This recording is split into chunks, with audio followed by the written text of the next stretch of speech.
So I don't want to say much more about the merits or lack thereof until the court's made a decision and how that affects what you may or may not do. All right. Very good. Mr. Lasota, I'll give you the last word if you... Thank you, Your Honor. There is an actual specific statutory right to an appeal in a election contest. Technically you don't need one of those signed 54B or C orders. I think that the judge had worked very hard to get us where we were. I think that there was a fairly clear record. I just said I don't think you have to work over Christmas, and that was... I'm not going to hold that against you. Oh, thank you, Your Honor. This is the very last minute. I told Mr. Gaona in the hallway that I probably wouldn't be here, but for the reverse that, a 511 vote deficit has decreased apparently significantly. I guess we're going to find out soon. Mr. Gaona knows. But yes, these things are very last minute. So I think that those sort of arguments are not terribly persuasive, and I think that we need some.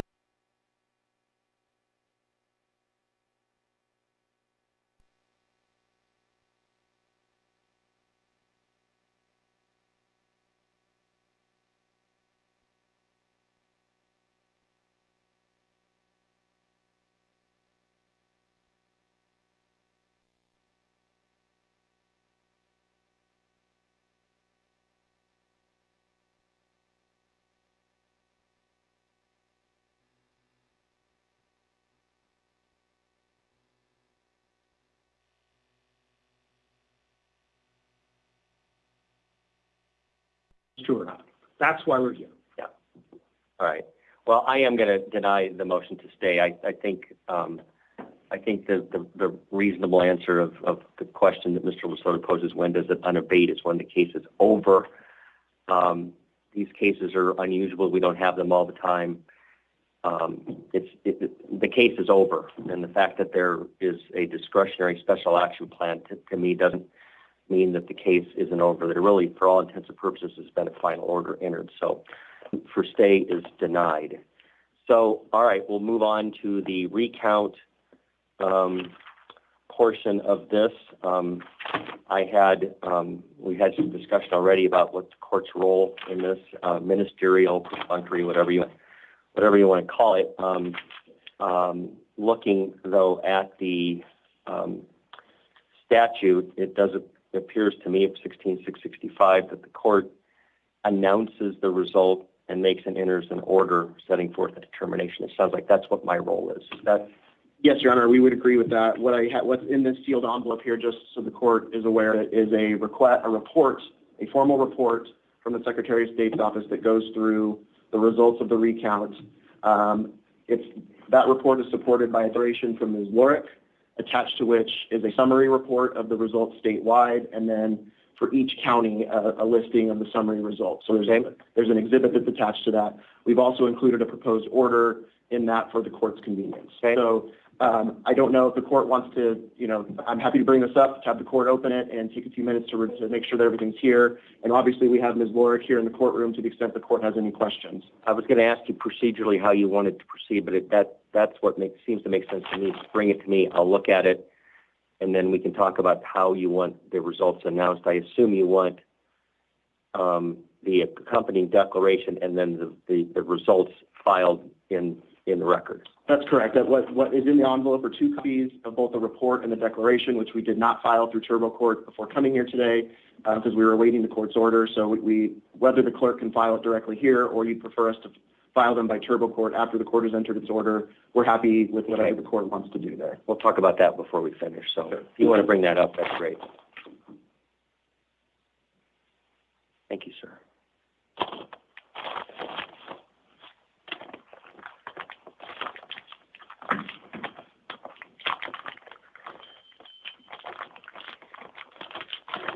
I can't help it. Think of those of us that are old enough to remember Johnny Carson's they sealed.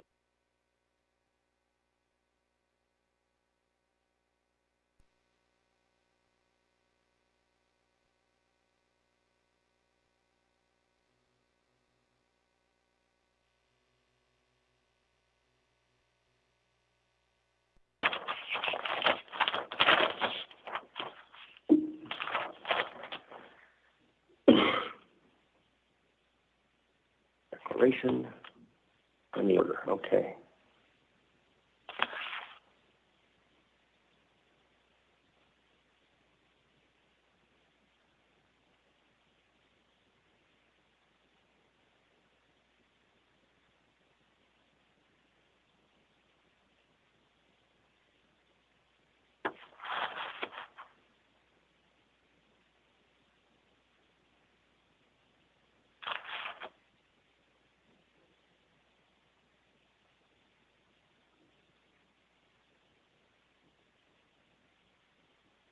Okay.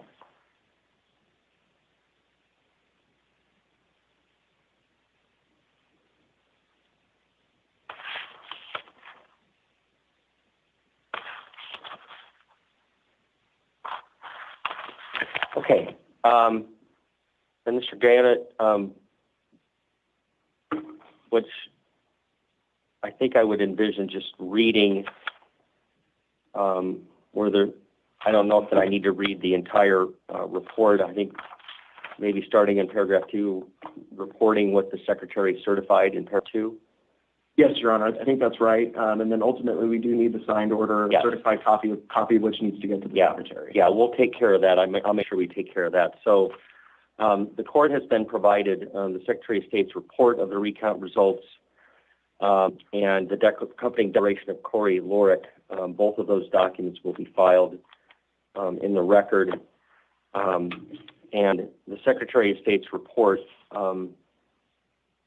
the court will announce the result under ARS 16665. The recount results for the Office of the Attorney General as follows. Chris Mays, 1,254,809. Abraham Hamida, 1,254,529.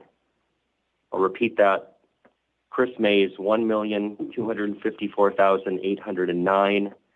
Abe Hamida, 1,254,529. The court announces the Secretary's certification of the recount for the Office of the Superintendent of Public Instruction as follows. Tom Horn, 1,256,406. Kathy Hoffman, 1,247,218. I'll repeat that. Tom Horn, 1,256,406. Kathy Hoffman, 1,247,218. And the court announces that the Secretary has certified the recount for the results for the Office of the State Representative of Legislative District 13 as follows. Jennifer Polk, 47,164. Liz Harris, 43,830. Julie Willoughby, 43,555. One more time on Legislative District 13. Jennifer Powlick, 47,164. Liz Harris, 43,830. Julie Willoughby, 43,555. So the order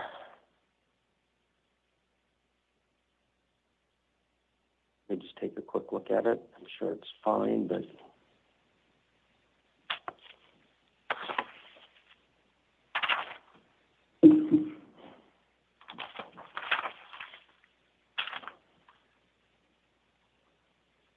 I'll read it and sign it, and then we can talk about procedurally how you probably want to handle it. So the court will enter the order, which will read as follows. A recount of the votes cast in the November 8th, 2022 general election for the offices of Attorney General, Superintendent of Public Instruction, and State Representative for Legislative District 13 having been conducted according to law, and the results having been reported as follows. Again, Chris Mays, 1,254,809. Abe Hamida, 1,254,529. Superintendent,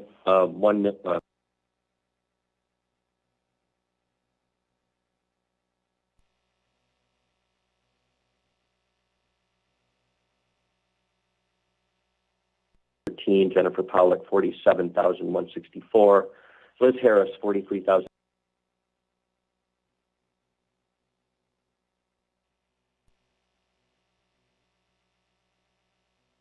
in general. Candidate Tom Horn received the highest number of votes for the office of Superintendent of Public Instruction, and candidates Jennifer Powlick and Liz Harris received the highest number of votes for the office of State Representative Legislative District 13. It is further ordered pursuant to ARS Section 16665B2 that a certified copy of this order will be delivered to the Clerk of Court to the Secretary of State, and it is further ordered that the Secretary of State shall deliver the prevailing candidates an official certificate of election forthwith in accordance with ARS Section 16665B2, and it will be signed as of December 29th, 2022. All right, so procedurally then, Mr. Guyona, how do you want to proceed as far as the deliverance? I don't know how that should work. We're happy to, if the court staff can help us get the certified copy, we can. Oh, sure. It can be delivered directly here to Ms. Warren on behalf of the secretary. Okay. And that we can solve that component of the court's order. Okay. Right here, courtroom. And then if the court is also able to file, the clerk's office rather, to file those documents that you have, we can do it that way, or I can have my assistant file them via turbo court as soon as we're done. We'll go ahead and file those in here. We'll have our clerk file them in. Okay, then let's get the certified. How many certified copies do you need? Just one is fine, Your Honor. Okay. Because the official certification, the last thing, that's something different, right? Yeah. So then you guys take care of that. Correct. Okay. Mr. Lasota. Your Honor, I would ask that you delay entry until the close of business just to allow us to review potential legal options for. Okay. I understand, but the request is denied. So, all right, we'll get your certified copies and a certified copy, and then you can then have that delivered right here in court, and we should be done. I think that's right, Your Honor. Okay, very good. All right. Thank you, Your Honor. We appreciate it. Thank you. Okay, so.